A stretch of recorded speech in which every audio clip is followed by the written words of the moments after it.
കേൾക്കുമ്പോൾ സന്തോഷമുണ്ട്. കാരണം എനിക്കും താങ്കൾക്കും ഉൾപ്പെടെ ഒരുപാട് ബന്ധുക്കളും സുഹൃത്തുക്കളും ഒക്കെയുള്ള നാടുകളാണ്. മുന്നോട്ടും അങ്ങനെ തന്നെ നിൽക്കട്ടെ എന്ന് ആഗ്രഹിക്കുന്നു, പ്രശ്നങ്ങളൊന്നുമില്ലാതെ. ശരി, ഞാൻ താങ്കളിലേക്ക് തിരിച്ചെത്താം. UAE president Sheikh Mohamed bin Zayed Al നഹ്യാന്റെ ഒരു സന്ദേശം കഴിഞ്ഞ മണിക്കൂറുകളിൽ വന്നത് സൂചിപ്പിച്ചത് ദുബായിലെ വിമാനത്താവളങ്ങൾ, വിനോദസഞ്ചാര കേന്ദ്രങ്ങൾ, US കോൺസുലേറ്റ് എന്നിവയെ ബാധിച്ച ആക്രമണങ്ങളുടെ പശ്ചാത്തലത്തിൽ എല്ലാ പൗരന്മാരുടെയും സുരക്ഷയ്ക്കും സംരക്ഷണത്തിനും നേരെയുള്ള ഭീഷണികളെ നേരിടാൻ UAE സജ്ജമാണ് എന്നതാണ് ഷെയ്ഖ് മുഹമ്മദ് പുറപ്പെടുവിച്ച ഫേസ്ബുക്ക് പോസ്റ്റാണ് എന്നതാണ് ഞാൻ മനസ്സിലാക്കുന്നത്.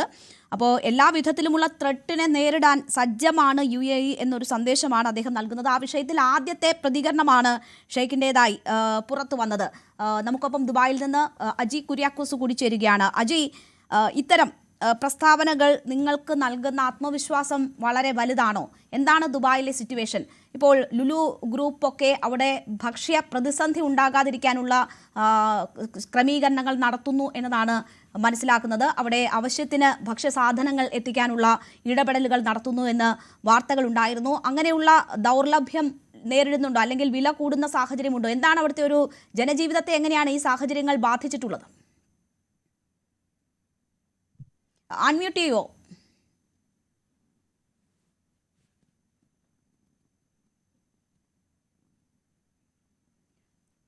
അജി മ്യൂട്ടാണ്, കേൾക്കാൻ പറ്റുന്നില്ല.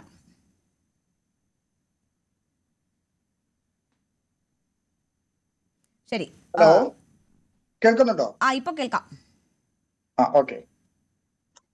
നമുക്കറിയാവുന്നതുപോലെ ഇപ്പം കേരളത്തിനെ UAE സംബന്ധിച്ച്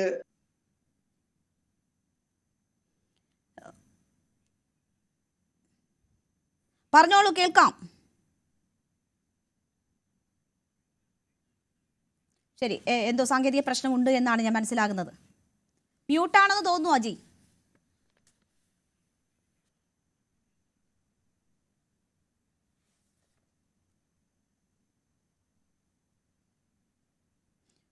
ശരി, ഞാൻ അജിയിലേക്ക് തിരിച്ചെത്താം. ശ്രീ PM നാരായണൻ, നോക്കൂ, ഇപ്പോൾ 1 കോടിയോളം വരുന്ന ജനസംഖ്യയാണ് ഗൾഫ് മേഖലയിലുള്ളത്. അവിടെ പല രാഷ്ട്രങ്ങളിലും ഈ രീതിയിലുള്ള പ്രശ്നങ്ങൾ നേരിട്ടുകൊണ്ടിരിക്കുകയാണ്. ചില കാഷ്വാലിറ്റികൾ ഉണ്ടാകുന്നു. ഇതിൻ്റെ ഏറ്റവും യഥാർത്ഥത്തിലുള്ള സാഹചര്യം എന്താണ് എന്നത് ഗൾഫ് രാഷ്ട്രങ്ങളായതുകൊണ്ട് തന്നെ അതിൻ്റെ പൂർണ്ണാർത്ഥത്തിൽ വിവരങ്ങൾ പുറത്തു വരുന്നുണ്ടോ എന്ന കാര്യത്തിൽ എനിക്ക് സംശയമുണ്ട്. എങ്ങനെയാണ് ഇന്ത്യ ഈ സാഹചര്യങ്ങളെ കരുതേണ്ടത്? നമ്മൾ പല ഗൾഫ് മേഖലകളിലെയും യുദ്ധങ്ങളുമായി ബന്ധപ്പെട്ടൊക്കെ അതിൻ്റെ വലിയ പ്രത്യാഘാതങ്ങൾ ഏറ്റുവാങ്ങേണ്ടി വന്ന സാഹചര്യം നമുക്ക് മുന്നിൽ ഉണ്ട്. ഒരുപക്ഷെ ഇത് എസ്കലേറ്റ് ചെയ്ത് പോവുകയാണെങ്കിൽ വലിയ കരുതൽ ഇന്ത്യയെ സംബന്ധിച്ച് എടുക്കേണ്ടതുണ്ടോ? അങ്ങനെയുള്ള സാഹചര്യങ്ങളുണ്ടോ? അങ്ങനെയുള്ള സൂചനകൾ ഇപ്പോൾ ഗൾഫ് മേഖല നമുക്ക് നൽകുന്നുണ്ടോ? ആസ് ഓഫ് നൗ അത്തരത്തിലുള്ള വലിയ രീതിയിലുള്ള ഒരു ഭീഷണി ഗൾഫ് രാജ്യങ്ങൾക്ക് മേലെ ഇല്ല എന്ന് തന്നെ പറയാം. കാരണം നമുക്ക് ഇന്ത്യയെ സംബന്ധിച്ചിടത്തോളം പറയുകയാണെങ്കിൽ നമ്മൾ അവസാനം അഭിമുഖീകരിച്ചത് ഈ ഇറാൻ-ഇറാഖ് യുദ്ധം, അല്ലെങ്കിൽ കുവൈത്തിൽ ഇറാഖിന്റെ ഇൻവേഷൻ, ഇത്തരത്തിലുള്ള വലിയ പ്രതിസന്ധികളായിരുന്നു നമ്മൾ ഒരു കാലത്ത് അനുഭവിച്ചത്. ആ തരത്തിൽ ആ സ്കെയിലിൽ നോക്കുകയാണെങ്കിൽ അത്തരത്തിലുള്ളൊരു സ്ഥിതിവിശേഷം ഇപ്പോൾ ആ മേഖലയിൽ നിലനിൽക്കുന്നില്ല. പക്ഷെ ഗൾഫിനെ സംബന്ധിച്ചിടത്തോളം നമ്മൾക്ക് പ്രതിസന്ധി ഉണ്ടാക്കുന്ന കാര്യം, ഗൾഫിന് നമ്മൾ ശ്രദ്ധിക്കേണ്ട കാര്യം, ഗൾഫിന്റെ ഒരു ഇമോഷണൽ ബാലൻസ് ഉണ്ട്. അതായത് ഇറാഖിന് മേലെ അല്ലെങ്കിൽ ഒരു മുസ്ലിം സമൂഹത്തിന് മേലെ ഇത്രയും തീവ്രമായിട്ടുള്ള അറ്റാക്കുകൾ നടക്കുമ്പോൾ അവിടുത്തെ ജനസമൂഹം എങ്ങനെ പ്രതികരിക്കുന്നു എന്നുള്ളത് അവിടുത്തെ ഭരണാധികാരികൾക്ക് കാലിബ്രേറ്റ് ചെയ്ത് ബാലൻസ് ചെയ്ത് നിലനിർത്തുക എന്നുള്ളത് ആ രാജ്യങ്ങളെ സംബന്ധിച്ചിടത്തോളം വലിയൊരു പ്രതിസന്ധി ഉണ്ടാക്കാനുള്ള സാധ്യതയുണ്ട്, നമ്പർ 1. അതുപോലെ തന്നെ അതിന്റെ ഇക്കണോമിക് പൊട്ടൻഷ്യൽസ്, ഈ രണ്ടിനെയും ഇപ്പം മിക്സ് ചെയ്യുന്ന ഒരു അവസ്ഥ നിലനിൽക്കുന്നുണ്ട്. എന്ത് ചെയ്യണം എന്നുള്ളത് അറിയാത്തൊരവസ്ഥ നിലനിൽക്കുന്നുണ്ട് ആ മേഖലയിൽ. ഞാൻ നേരത്തെ സൂചിപ്പിച്ചതുപോലെ തന്നെ ഗൾഫിന്റെ ഒരു മെയിൻ ഇൻകം എന്നത് ഓയിൽ ആയിരുന്നു ഇത്രയും കാലം. പക്ഷെ ഓയിലിന്റെ ഒരു ബാർഗൈനിങ് കപ്പാസിറ്റി കഴിഞ്ഞ 10-15 വർഷങ്ങളായിട്ട് വളരെ കുറഞ്ഞിട്ടുണ്ട്.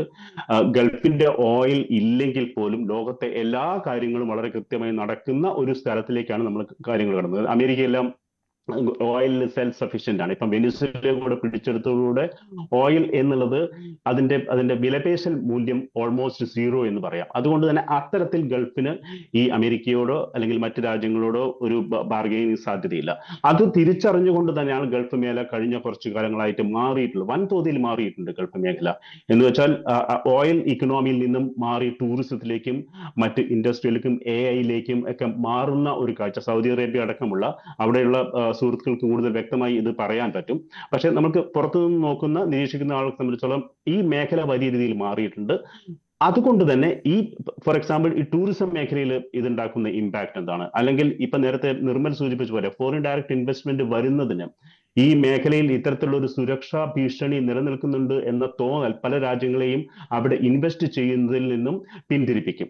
അത്തരത്തിൽ നോക്കുകയാണെങ്കിൽ ഇമ്മീഡിയറ്റ്ലി ഗൾഫ് മേഖലയെ സംബന്ധിച്ചിടത്തോളം വലിയ ആറ്റം ബോംബ് വീടാണെന്ന് പോകുന്നില്ല. പക്ഷെ ലോങ് ടേമിൽ ഇത്തരത്തിലുള്ള കാര്യങ്ങളിൽ ഗൾഫ് മേഖലയ്ക്ക് ഈ യുദ്ധം വലിയ രീതിയിലുള്ള പ്രതിസന്ധി ഉണ്ടാക്കാനുള്ള സാധ്യതയുണ്ട്. പിന്നെ ഇന്ത്യയെ സംബന്ധിച്ച് നോക്കുകയാണെങ്കിൽ തീർച്ചയായും ഈ ഓയിലിന്റെ വില വർധന എന്നത് ഇന്ത്യയെ സംബന്ധിച്ചിടത്തോളം എല്ലാ കാലത്തും വലിയ പ്രതിസന്ധിയാണ്. ഈ കോവിഡിന് ശേഷം അല്ലെങ്കിൽ നമ്മളെ കഴിഞ്ഞ ഒരു 8 വർഷത്തെ 10 വർഷത്തെ ഇക്കണോമിക് ഡെവലപ്മെന്റ്, ഇന്ത്യയുടെ ഇക്കണോമിക് ഡെവലപ്മെന്റ് നമ്മൾ അനലൈസ് ചെയ്ത് നോക്കുകയാണെങ്കിൽ ഓയിലിന്റെ വില കുറഞ്ഞു നിന്നു എന്നത് തന്നെയാണ് അതൊരു വലിയ ഫാക്ടറായി നമുക്ക് സഹായകമായി നിന്നുള്ളത്. അതായത് 2006-ലും 2008-ലൊക്കെ ഓയിലിന്റെ വില $108-120 ആയിരുന്നത് ഏകദേശം 60-നും 80-നും ഇടയ്ക്ക് മാത്രം നിലനിന്നിരുന്ന ഒരു 7-8 വർഷം നമ്മൾക്ക് കിട്ടി. അത് ഇന്ത്യയുടെ ഇക്കണോമിക് സാധ്യതയിലേക്ക് വലിയ രീതിയിൽ സഹായിച്ചിട്ടുണ്ട്. പക്ഷെ ഇപ്പോഴത്തെ സാഹചര്യത്തിൽ ഓയിലിന്റെ വില വർദ്ധിക്കുകയാണെങ്കിൽ അത് ഇന്ത്യൻ ഇക്കണോമിയെ സംബന്ധിച്ചിടത്തോളം വലിയ പ്രതിസന്ധി ഉണ്ടാക്കും. പിന്നെ നേരത്തെ നമ്മൾ സൂചിപ്പിച്ചാൽ ഈ പ്രവാസികളായിട്ടുള്ള ആളുകൾ തിരിച്ചു വരികയാണെങ്കിൽ അതിനുള്ള പ്രശ്നങ്ങൾ ഉണ്ടാവാനുള്ള സാധ്യതയുണ്ട്. പിന്നെ ഒരു ഇന്ത്യക്കുള്ള ഒരു സാധ്യത എന്ന് പറയുന്നത് നമ്മുടെ UAE അല്ലെങ്കിൽ സൗദി അറേബ്യക്കായിട്ട് ഇന്ത്യ ഈ ഭക്ഷ്യ സുരക്ഷയുമായി നമ്മൾ ഒരുപാട് എഗ്രിമെന്റിലെല്ലാം സൈൻ ചെയ്തിട്ടുണ്ട്. മേ ബി ആ മേഖലയിൽ ഇന്ത്യക്ക് GCC രാജ്യങ്ങളുമായിട്ട് കോപ്പറേറ്റ് ചെയ്ത് പ്രവർത്തിക്കാൻ സാധിക്കും.